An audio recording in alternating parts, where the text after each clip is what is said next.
हाँ तो my dear student, आज हम क्लास 12th हिंदी के पूरे किताब से 50 वीवीआई ऑब्जेक्टिव लेकर आए हैं जो 2027 के एग्जाम में 100% टकराने की गारंटी है। यदि आप बाबू 2027 में बिहार बोर्ड इंटर का एग्जाम दीजिएगा तो आज का क्लास आप सबके लिए बहुत ही इम्पोर्टेंट है। इस क्लास को आप शुरू से लेकर लास्ट तक जरूर देखिएगा। तो सबसे पहला प्रश्न हमारा स्क्रीन पर दिया गया है कि करबक कविता के रचयिता कौन है? तो इसका सही आंसर होगा मलिक मोहम्मद जायसी जी, ऑप्शन नंबर बी। उसके बाद 2 नंबर का प्रश्न हमारे पास दिया गया है कि मलिक मोहम्मद जायसी जी किस काल के कवि थे? तो आप लोग जानते हैं इसका सही आंसर होगा भक्ति काल, ऑप्शन नंबर सी। उसके बाद 3 नंबर का प्रश्न हमारे पास दिया गया है कि जायसी जी की प्रसिद्ध रचना पद्मावत किस भाषा में लिखी गई है?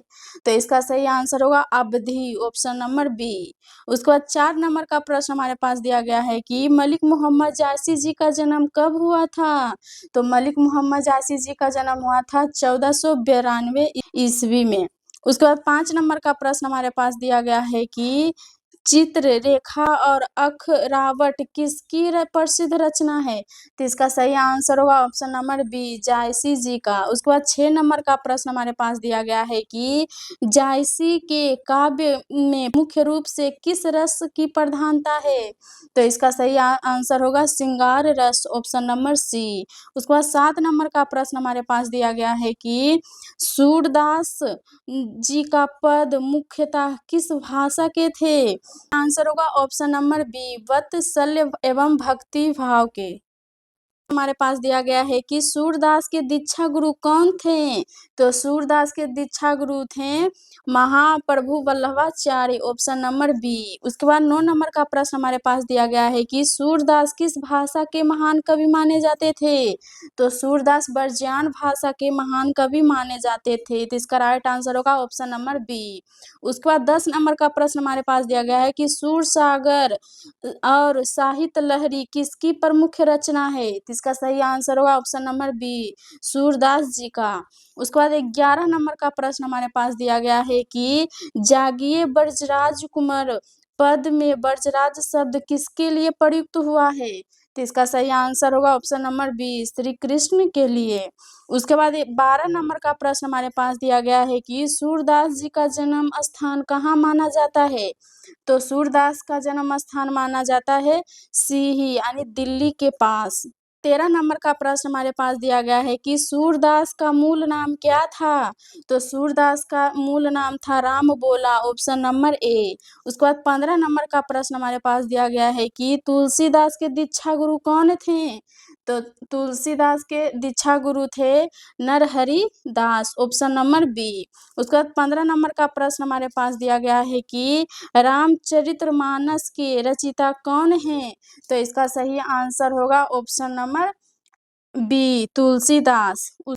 उसके बाद 16 नंबर का प्रश्न हमारे पास दिया गया है कि विनय पत्रिका की रचना तुलसीदास के किस भाषा की में है? तो इसका सही आंसर होगा ऑप्शन नंबर बी, ब्रज भाषा में। उसके बाद 17 नंबर का प्रश्न हमारे स्क्रीन पर दिया गया है कि तुलसीदास जी अपने भूख मिटाने के लिए किसका नाम लेते थे? तो इसका सही आंसर होगा option number B, Shri Ram का। उसके बाद 18 नंबर का प्रश्न हमारे पास दिया गया है कि तुलसीदास की पत्नी का क्या नाम था? तो तुलसीदास की पत्नी जी का नाम था रत्नावली, ऑप्शन नंबर ए। उसके बाद 19 नंबर का प्रश्न हमारे पास दिया गया है कि छप्पय शीर्षक कविता के रचयिता कौन है? तो इसका सही आंसर होगा ऑप्शन नंबर बी, नाभादास। उसके बाद 20 नंबर का प्रश्न हमारे पास दिया गया है कि नाभादास किस काल के कवि थे? तो इसका सही आंसर होगा ऑप्शन नंबर ए, भक्ति काल के कवि थे। उसके बाद 21 नंबर का प्रश्न हमारे पास दिया गया है कि नाभादास की प्रसिद्ध रचना भक्तमाल में कितने भक्तों का चरित्र का वर्णन है?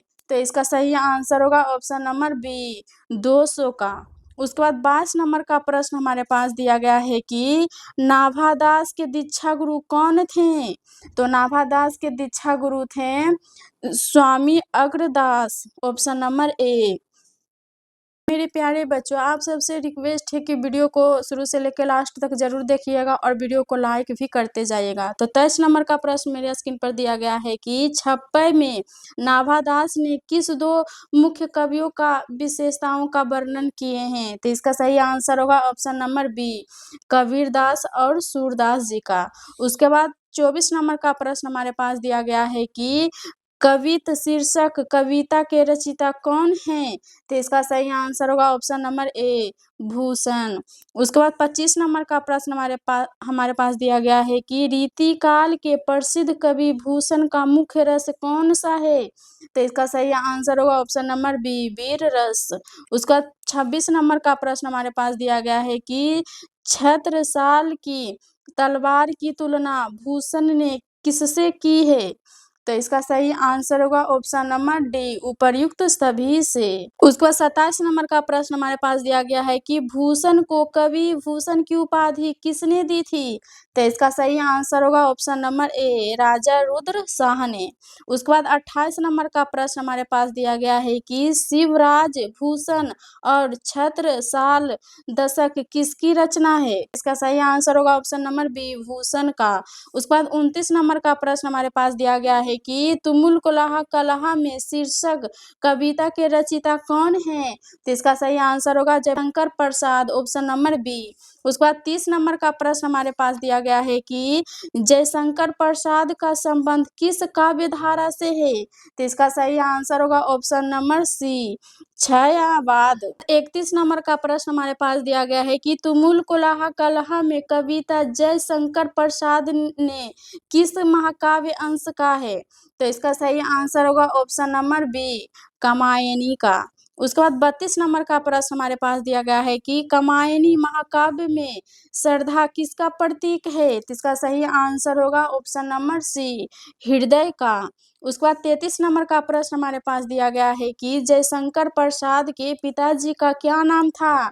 तो जयशंकर प्रसाद जी के पिताजी का नाम था Devi Prasad Sahu, option number A. उसके बाद 34 नंबर का प्रश्न हमारे पास दिया गया है कि झरना, आंसू और लहर किसकी प्रसिद्ध काव्य कृति है? तो इसका सही आंसर होगा option number B, Jaishankar Prasad का। 35 नंबर का प्रश्न हमारे पास दिया गया है कि पुत्र वियोग शीर्षक कविता के रचयिता कौन है? तो इसका सही आंसर होगा option number B, Subhadra Kumari Chauhan. उसके बाद 36 नंबर का प्रश्न हमारे पास दिया गया है कि पुत्र वियोग किस प्रकार की कविता है? तो पुत्र वियोग है शोक गीत, ऑप्शन नंबर बी। उसके बाद 37 नंबर का प्रश्न हमारे पास दिया गया है कि सुभद्रा कुमारी चौहान का निधन किस दुर्घटना में हुआ था? तो इसका सही आंसर होगा ऑप्शन नंबर बी, कार दुर्घटना में। 38 नंबर का प्रश्न हमारे पास दिया गया है कि मुकुल और त्रिधारा किसकी काव्य रचना है? तो इसका सही आंसर होगा option number A, Subhadra Kumari Chauhan का।